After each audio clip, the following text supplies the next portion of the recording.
Halo good people, selamat datang di Simple Family Channel. Bertemu dengan saya, Intan Mustika. Kali ini saya akan mengulas tentang sebuah novel yang kebetulan ini adalah salah satu novel favorit saya. Ini adalah novel yang ditulis oleh Terelie yang berjudul Tentang Kamu. Penasaran? Stay tune!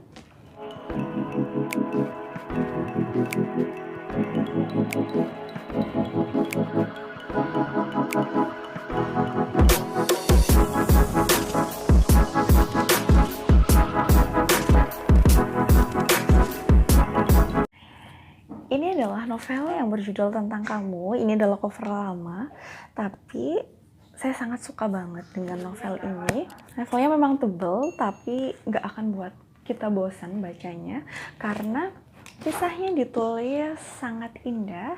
Sisi menarik dari novel ini adalah pertama dari judulnya, karena terkesan simple tapi misterius, yaitu Tentang Kamu. Nah, judul Tentang Kamu ini awalnya mungkin saya akan berekspektasi bahwa ini adalah novel romance, karena beberapa kali memang penulis pernah menuliskan novel percintaan.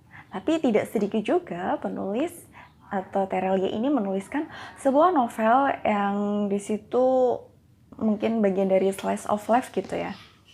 Nah, novel Tentang Kamu ini buat saya penasaran. Pasti ini novelnya nggak kalah seru dengan novel-novel sebelumnya. Dan bener banget, saya ketika selesai baca ini bener-bener jatuh cinta sama novelnya. Novel ini bercerita tentang seorang pengacara atau lawyer yang bernama Zaman Zulkarnain yang bekerja di salah satu firma hukum di London. Firma hukum ini adalah firma hukum unik yang melegenda. Memang nggak terkenal, tapi ketika diucapkan nama firma hukum ini semuanya kan hormat dan seperti layaknya kesatria gitu. Mengapa demikian? Karena firma hukum ini memiliki proses seleksi yang unik dan dia memiliki fasilitas yang luar biasa dengan klien-klien terbaiknya. Kisah ini dimulai ketika Zaman memiliki tugas untuk memecahkan sebuah kasus, yakni mencari ahli waris dari seorang wanita yang meninggal, dan dia meninggalkan harta kurang lebih sekitar 1 miliar pound sterling atau sekitar 17 miliar rupiah, dan itu adalah seorang wanita yang berasal dari Indonesia. Sayangnya tidak ada satupun tanda-tanda terkait ahli warisnya. Ini yang menjadi PR besar dari firma hukum tersebut. Klien ini adalah seorang wanita yang bernama Sri Ningsih, yang terakhir diketahui dia tinggal di panti jompo di Paris. Nah, menariknya, perempuan ini dia berasal dari Indonesia, namun tidak meninggalkan jejak apapun kecuali sebuah buku diary. Nah, buku ini yang akan menuntun Zaman untuk mencari petunjuk-petunjuk untuk menemukan si ahli waris.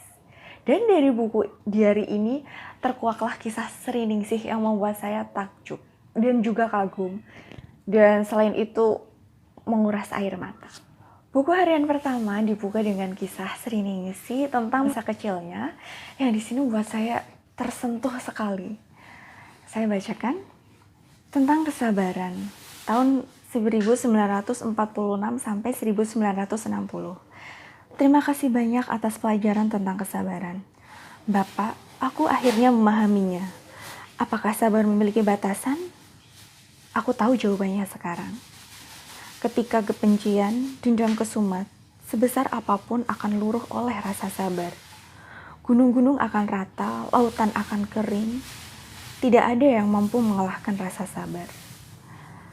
Selemah apapun fisik seseorang, semiskin apapun dia, sekali di hatinya punya rasa sabar, dunia tidak akan menyakitinya.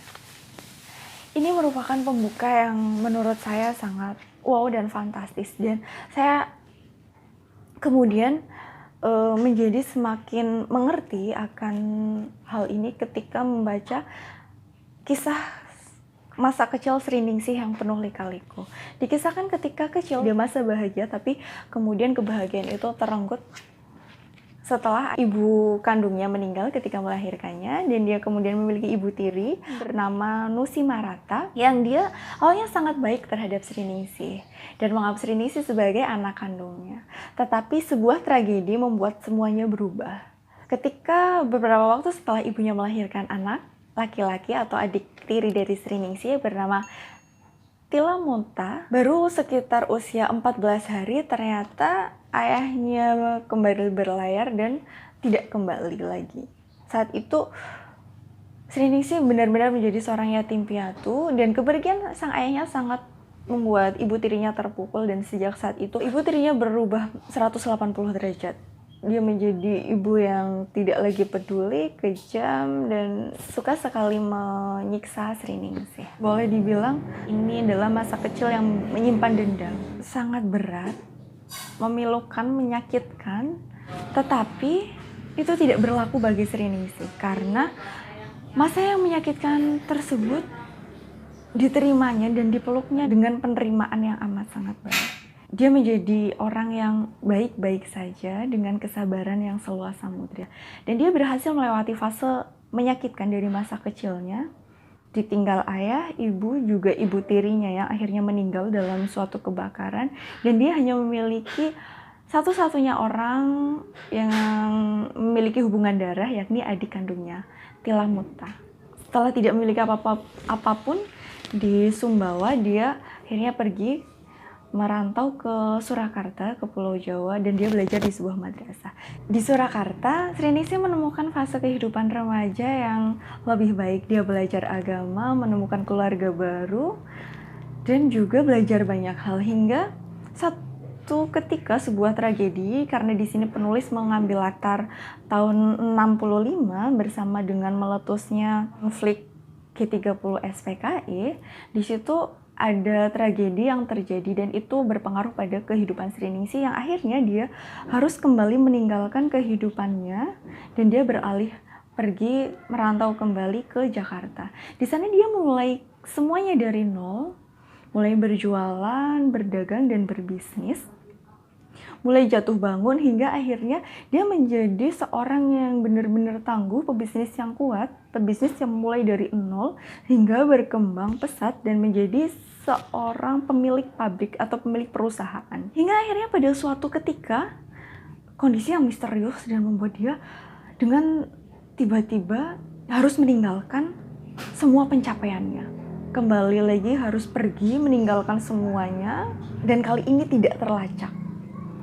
Tidak ada yang tahu. Dia ternyata pergi ke London yang di sana dia kembali lagi memulai semuanya dari nol hingga akhirnya dia menemukan serpihan kisah cintanya di sana. Menemukan kisah cintanya, menemukan keluarga dan lain sebagainya, dan akhirnya kembali ada satu tragedi atau suatu kejadian yang tidak diketahui lagi dan misterius, dan ini adalah berhubungan dengan masa lalu dan masa mendatangnya.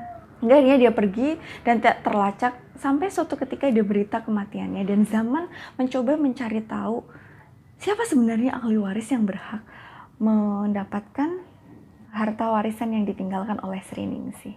Kurang lebih itu sinopsisnya, karena tentu saja saya nggak akan membocorkan isinya, menceritakan dari awal sampai akhir karena saya nggak mau dibenci oleh book lovers semua sebagai spoiler. Untuk baca kisah lengkapnya nanti silahkan dibaca sendiri. Saya akan ulas sedikit tentang hal-hal yang menarik bagi saya di novel ini. Yang pertama dari alur. Alurnya ini penulis memakai alur maju mundur atau flashback, masa lalu, masa sekarang, masa lalu, masa sekarang, tapi itu dijalin dengan sangat baik sehingga saya tidak menemukan adanya miss di situ. Dan ketika saya baca novelnya tuh ada rasa yang kayak, ternyata kok ini, kayak gitu loh. Karena kita mungkin akan dibuat tak kaget, terkejut ketika udah selesai baca novelnya. Kenapa ketika di bagian ini tuh zaman nggak kayak gini aja gitu. Tapi ya itu namanya juga penulisan ya. Nah di situ tuh saya rada-rada gemes, tapi ya oke, ini bukunya benar-benar menakjubkan dari segi plot atau alurnya. Dan yang buat saya suka itu juga dari latar. Penulis ini mengambil berbagai latar dari segi latar waktu maupun latar tempat. Dari segi waktu, saya sangat terkesan dengan latar yang diambil penulis ketika tahun 65. Dia menceritakan dengan sangat baik, dan ketika itu otomatis saya terasa flashback, mengingat sendiri, oh ya, ini ada pelajaran sejarah yang waktu itu tentang adanya gerakan ini, gerakan itu, dan kejadiannya memang benar, kurang lebih di Surakarta ya meletusnya. Saya jadi terbayang. Dan selain itu, dia menceritakan Jakarta tempo dulu yang buat saya kebayang, jangan-jangan dulu emang Jakarta nggak sepadat sekarang. Jakarta yang masih lengang, Jakarta yang masih seperti perkampungan. Nah, di situ diceritakan Jakarta yang pada tahun 70-an yang saya rasa sangat berbeda jauh dengan era sekarang. Dari latar tempat, saya selalu suka dengan penceritaan dari si penulis ini karena saya merasa beliau menceritakan bisa dengan detail dan seolah-olah membuat saya melihat sendiri atau memvisualisasi latar yang digunakan. Penggambaran latar yang sangat real, saya rasa itu diimbangi dengan riset yang mendalam dan sangat matang. Novel setebal 500-an halaman ini saya bagi menjadi beberapa konflik. Yang pertama yaitu konflik tentang Sri Ningsih dan masa kecilnya, kemudian tentang Sri Ningsih dan masa remajanya, kemudian setelah itu konflik Sri Ningsih dengan si misterius. Novel ini memiliki konflik yang berlapis.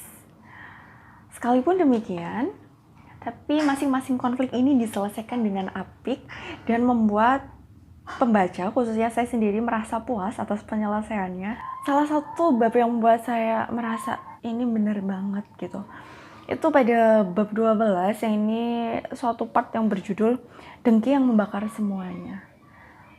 Saat itu saya langsung teringat dengan hadis yang menyatakan larangan kita untuk dengki dan hasut. Kurang lebihnya hadisnya berbunyi, jauhilah dengki dan hasut karena hasut dapat memakan kebaikan layaknya api memakan kayu bakar. Nah, di sini tuh dikisahkan dengan sangat nyata dan relate banget dengan kehidupan Sri Ningsih, bagaimana kemudian sahabat terbaiknya berubah 180 derajat karena adanya percikan api dengki di situ. Saya menjadi ternganga gitu ya ketika kok bisa orang yang sudah katakanlah sebaik itu, dia melalui banyak fase, banyak proses, dan dia bukan menjadi orang sembarangan, dia menjadi guru madrasah, tapi karena ada satu sifat dengki tersebut, itu membakar semuanya dan mengubah semuanya. Dan saya rasa benar banget hadis larangan untuk hasut dan dengki, karena itu hanya membuat kebaikan musnah. Part lain yang saya sukai adalah ketika dia membahas tentang kegagalan. Nah, saat itu di buku diarinya, Sri Ningsih menuliskan tentang keteguhan hati. Saat kita sudah melakukan yang terbaik dan tetap gagal, apalagi yang harus kita lakukan? Berapa kali kita harus mencoba hingga tahu bahwa kita telah tiba pada batas akhirnya? 2 kali, 5 kali, 10 kali, atau berpuluh-puluh kali hingga kita tidak dapat menghitungnya lagi. Berapa kali kita harus menerima kenyataan untuk tahu bahwa kita memang tidak berbakat. Sesuatu itu bukan jalan hidup kita, lantas melangkah mundur. Dan aku sekarang tahu jawabannya. Pertanyaan terpentingnya bukan berapa kali kita gagal, tetapi berapa kali kita bangkit lagi dan lagi setelah gagal tersebut. Nah, di sini Sri Ningsih menuliskan, jika kita gagal 1000 kali, maka kita bangkit 1001 kali. Di sini tuh menampar saya banget bahwa terkadang kita tuh ketika gagal 1-2 kali, ya udahlah, kita nggak bangkit melebihi kegagalan itu. Dan di sini saya merasa, oke, ini pelajaran tentang keteguhan untuk terus bangkit dan mencoba lagi dan lagi. Nah, di novel ini juga ada sesi romantis, sesi percintaannya yang dikemas dengan sangat menarik. Kisah cinta sejati antara Sri Ningsih dengan pasangan hidupnya yang membuat kita, ini sih kisah manis banget. Gak berlebihan, tapi cukup buat kita berdecak kagum. Nah, di part ini ada suatu quote yang saya sukai yang ditulis dalam diari Sri Ningsih. Saya bacakan. Nasihat-nasihat lama itu benar.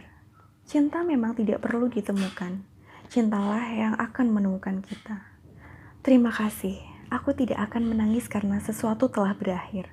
Tapi aku akan tersenyum karena sesuatu itu pernah terjadi. Karena dicintai begitu dalam oleh orang lain akan memberikan kita kekuatan. Sementara mencintai orang lain dengan sungguh-sungguh akan memberikan kita keberanian. Nah, itu salah satu hal menarik, dan itu hanya seujung kuku hal menarik di novel ini. Selebihnya banyak banget, kalau dibacakan bisa jadi seharian gak selesai saya ngulas buku ini, karena emang ini adalah salah satu novel yang saya suka banget.